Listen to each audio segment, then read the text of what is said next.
Hey guys, Carson XI here. So I've been meaning to make this video for quite a while now. What do you need to do to get started streaming? So this is a big topic. A lot of people will cover it.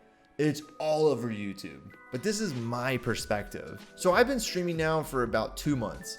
I've been affiliate for almost a month now, coming up on it. And there's some things I've learned. Twitch is very different than Mixer. I don't know a lot about Mixer, but Mixer is definitely a direction you can go. But most of the insight I'm gonna give in this video is about Twitch. So let's jump into it. There are a lot of different programs out there that you can use to broadcast whatever it is you're playing to Twitch or Mixer. So the different programs you can use are Streamlabs OBS, OBS Live, XSplit, the list goes on. There are a lot of different programs you can use. I prefer Streamlabs OBS, but you may find that you prefer XSplit, and that's okay. Whatever program you want to use to get your broadcast onto whatever platform it is you're streaming, you need to use. That is number one. Absolutely, no matter what, find the program that is compatible with your computer. And when I say compatible, I mean literally your computer. We all know what it's like using Windows and Mac. Programs can be funky. Sometimes one works and sometimes another doesn't. So just find what works for you. So start there. Find a good program that gets your broadcast onto your platform. Step 2, start streaming. Just do it! Just stream. Do not worry about whether you have a webcam, you have a good camera, because the first thing you need to learn is what it's like to stream your game and play it at the same time. It is much more different than you would expect. It seems easy, but it's different. And you don't know what type of strain it's gonna put on your computer when you stream. So you need to go through that experience of what it's like. There's no way around it. You have to do it. You just need to start, okay? The third thing you must do is get a following of friends and family that gets behind your back. That is imperative. Don't be afraid to put yourself out there. If you're afraid to put yourself out there, you're in the wrong spot to begin with. This is literally gonna put you out there, right? You are streaming to the world. This is your personality. There are no cutscenes. I mean, you can mute it, but at the end of the day, when you're streaming in the middle of a game, you can get caught doing some really silly stuff. Look at PewDiePie, for example. What a fuck. Jeez, oh my god. What? So have the friends, have the family supporting you. Those are going to be your initial followers and your initial views. I promise you. You're not going to get Joe Schmo from across the country to watch your stream day one. It's not going to happen. Trust me. So don't worry about all that stuff. Get your friends, get your family. Be honest. Be transparent. The last thing you want to do is be subtle with them, and then a couple weeks later, it's something more than what you originally said it was going to be. Just tell the truth. Number 4, your overlays. The best thing you can do on your stream is to get it to look good. Work on an overlay, put some time in. The way your stream looks has everything to do with the first impression of an initial viewer. They see that overlay. That's the first thing they're going to see. They're going to see the banner around your camera. They're going to see, Twitch alerts. They're going to see things like that. So your overlay is super important. If it's too messy, people see messy. Me personally, I've been watching Twitch for years, and I can't tell you how many times I see a Twitch streamer who has just stuff everywhere, and I kind of get a weird vibe. But when you go to another big time streamer who doesn't even have a border around his screen, has nothing, yet he's got thousands of views. So keep that in mind. Now that leads me to step number 5. Step number 5 is so crucial. Do not, and I repeat, do not compare yourself to other big streamers. The minute you compare yourself to them, the minute you put yourself down the wrong road. And let me tell you why. Is because a lot of these streamers got themselves established years ago. When Twitch developed, they developed. It's completely different than what you and I are going through right now. This platform is so saturated. If you want to get from the bottom to the top, you have to be different and you have to be smart. You cannot just be bare bones. Those guys that stream without a webcam, trust me, those are the exception. Most people come to Twitch because they want to get your personality. They want to see what are you really like.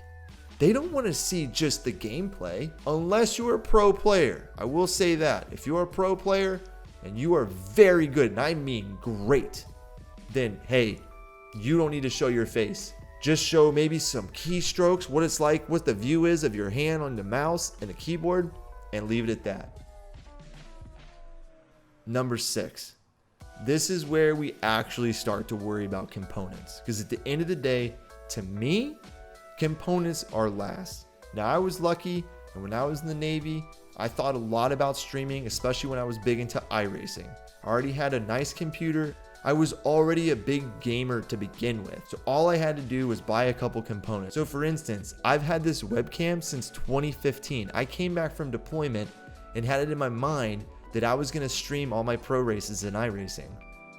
Well, that fell through. So a lot of components that I had bought that I intended to use for streaming, they literally collected dust. The Stream Deck, I bought 2 years ago when I thought I was gonna get into streaming again.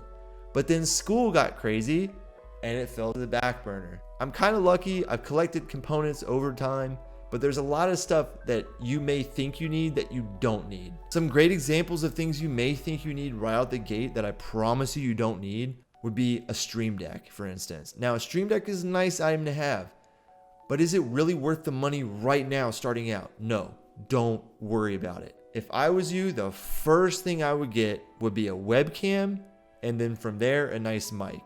The reason why I say that is, again, people want to build a relationship with you. They want to see who you are. Who is this person that I'm watching? What is he like? They want to see you. They want to see your face. They want to see your reactions when things go crazy. Does he react like me? My point is, get a webcam, display your personality. Then from there, get a nice mic. The mic has so much to do with the interaction that you have with that person that's watching.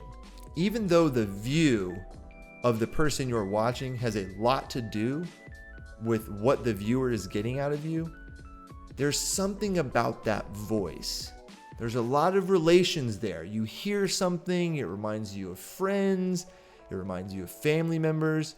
So you may just connect with people on your voice alone. They literally just may hear you and go, wow, he reminds me of my old high school buddy, Tom. So ultimately, webcam, mic, everything else.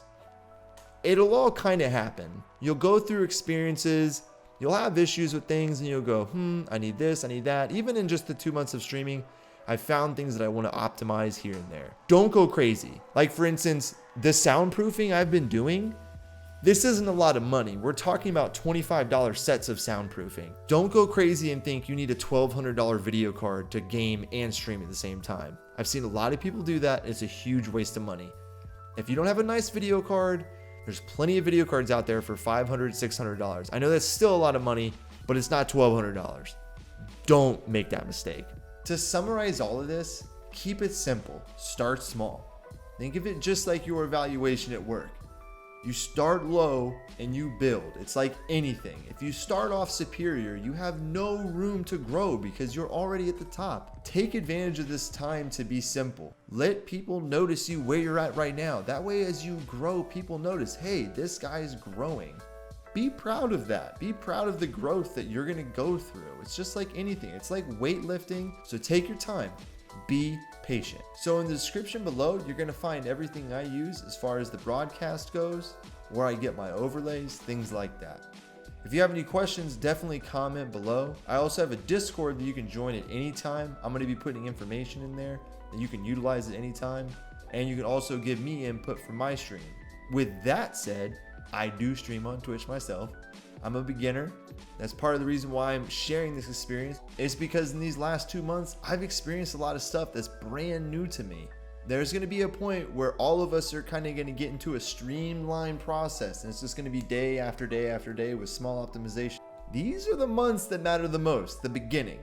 So I'm going to share these experiences with you, and hopefully they help you. If they do, please let me know. Well, that's all for these 6 little tips. Hopefully they helped. I will have some more in-depth videos where I dive deeper into these 6 little subjects. But for now, I really think these are the essential tips for you to follow going in, being super simple. So stay simple, and I'll see you in the next video.